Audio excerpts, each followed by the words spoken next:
Orang tua menemukan tambang emas di dalam gunung. Tetapi polisi membohonginya mengatakan itu bukan. Mengatakan itu hanyalah batu kuning. Karena bentuknya seperti emas jadinya sering membuat orang salah sangka. Wanita tua itu melihat lagi dan seperti asli. Siapa sangka si Dahai langsung memberitahu timnya. Dia membawa orang untuk memeriksa tempat itu. Semua orang pun gugup hingga tak bisa berkata-kata. Ini 99% adalah gunung emas. Mengetahui berita ini semua tim senang bahagia. Mereka berhalusinasi akan segera menjadi orang kaya. Tiba-tiba si wanita tua itu muncul dari belakang. Dahai merasa sedikit canggung. Lalu membalas perkataan si wanita tua. Kalau ini emas terus kenapa? Ini juga bukan milikmu. Wanita tua itu pun marah. Tempat ini adalah tempat anaknya mati. Dia tidak memperbolehkan seorang pun untuk mengambil emas itu. Kalau kalian tetap mengambilnya, wanita tua ini akan pergi melaporkan mereka. Orang-orang yang mendengarnya pun menjadi gugup. Di saat itu rekannya menekan sebuah alat. Si kacamata memutarkan badannya dan menabrak wanita tua itu hingga jatuh ke bawah gunung. Hal ini dilihat oleh seorang pria tua yang sedang memburu di hutan. Semuanya turun ke gunung mencari si wanita tua. Sangat beruntung wanita tua itu masih hidup. Salah satu dari mereka ada yang menyarankan untuk membawa wanita tua itu ke rumah sakit. Tetapi Dahai menganggap itu adalah sebuah kecelakaan. Karena emas mereka memilih untuk bertindak kasar. Pria itu mencekik wanita tua hingga mati. Wanita tua itu pun kehilangan pandangan. Saat itu si pria tua berlari ke samping dan membawa pistol. Dia bersiap untuk menolong orang. Tetap saat itu, rupanya cucu perempuannya yang cacat mencarinya. Pria tua melihat ini sudah tidak benar. Dia sengaja menembak agar suara pistol itu mengalihkan mereka. Pria itu pun melangkah dan membawa Xiao Mei pergi. Tetapi Dahai yang berada di atas gunung tiba-tiba muncul di bawah kaki gunung. Dan orang-orang lainnya pun ikut berdatangan. Pria tua dan gadis itu dikepung. Dan mereka merebut HP si pria tua itu. Menghadapi mereka ini, si pria tua agak gugup. Tiba-tiba dari atas gunung terdengar suara minta tolong wanita tua. Dahai langsung naik ke atas membawa pistol. Cucu perempuannya membantu untuk menghalanginya. Dia dan si kacamata saling berkelahi. Tiba-tiba terdengar suara tembakan. Ternyata tembakan itu mengenai si kacamata. Si pria tua dengan cepat membawa kabur si gadis. Dia menggunakan keahliannya dalam gunung untuk bersembunyi. Dan memberikan selembar kertas ke si cucu perempuan itu untuk meminta pertolongan di bawah gunung. Dia memutar badan untuk mengalihkan perhatian si musuh. Dia berlari ke dalam rerumputan dan tidak berani mengeluarkan suara. Dahai mengambil pistol dari rekannya, lalu langsung memukulnya. Sekarang wanita tua dan pria tua itu berada di tangan si Dahai. Seorang pria mengeluarkan kantong besar dan memasukkan si wanita tua ke dalamnya. Hanya tinggal menembak si pria tua. Dari ekspresinya sudah kelihatan dia tidak pernah memegang pistol. Si pria tua berpura-pura ada perkataan yang ingin disampaikan. Pria itu pun langsung diserang. Si gadis sudah terkejar oleh orang-orang tersebut. Mereka langsung melayangkan beberapa tembakan tetapi tidak mengenainya. Si pria tua yang mendengar suara tembakan langsung berlari mengejarnya. Terakhir si gadis itu terkena tembakan. Kedua orang ini berjalan mendekat. Tiba-tiba gadis ini berdiri. Ternyata tadi itu hanya menggores kulitnya saja. Laki-laki di belakangnya ingin menembak lagi. Tiba-tiba dia ditembak oleh si pria tua yang telah mengejar mereka. Dia membunuh satu, dan satunya lagi dibiarkan kabur. Dua suara tembakan ini membuat si gadis menjadi lebih ketakutan lagi. Dia sepertinya tahu bahwa neneknya sudah tiada.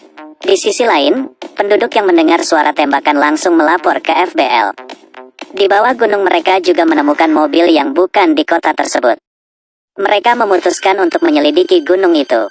Dahai dan rekan lainnya menemui rekan lain yang sudah mati. Bawahannya baru saja mengurusi mayat rekannya. Tiba-tiba terdengar suara tembakan. Ternyata si pria tua sudah berdiri di titik tinggi. Dia menyuruh orang tersebut untuk menurunkan pistol dan mengeluarkan HP. Pria ini memasukkan tangannya ke dalam kantong. Tidak disangka dia malah mengeluarkan pistol. Ini pun membuat mereka menjadi ada kesempatan. Dimulailah medan pertembakan. Pria tua menggunakan pengetahuannya tentang medan perang itu dan gerak lawan.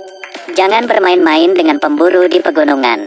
Si pria tua memasukkan peluru satu persatu ke pistol, menahan rasa sakit yang muncul dari dadanya, lalu masuk ke hutan dengan postur tubuh yang luar biasa. Di sisi lain satu bawahan Dahai ada yang ingin mengundurkan diri. Katanya tindakan sekarang ini sangatlah bahaya. Suara tembakan pun terdengar. Ternyata dibunuh oleh pria ini. Si pria tua akhirnya menemukan Xiao Mei. Dia harus melindungi gadis ini.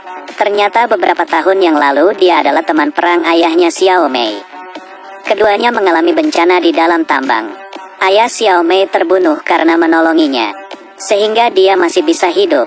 Dalam hatinya merasa dia berutang budi terhadap gadis ini. Hujan di malam hari. Ada suatu cahaya terang dan menandakan orang jahat itu datang. Pria tua menembakkan satu tembakan demi melindungi Xiao Mei. Xiao Mei yang melihat kondisi itu langsung berlari keluar, membiarkan si Dahai berhadapan satu sama lain. Pria menembak dan tersisa dua orang. Dia meletakkan Xiao Mei di dalam lubang gunung. Di sisi lain anggota FBL terburu-buru masuk ke dalam gunung. Mereka menemukan banyak mayat, tambang emas dan juga wanita tua yang dikubur di tanah. Pria tua yang mendengar suara pergerakan dalam gunung pun keluar dari lubang.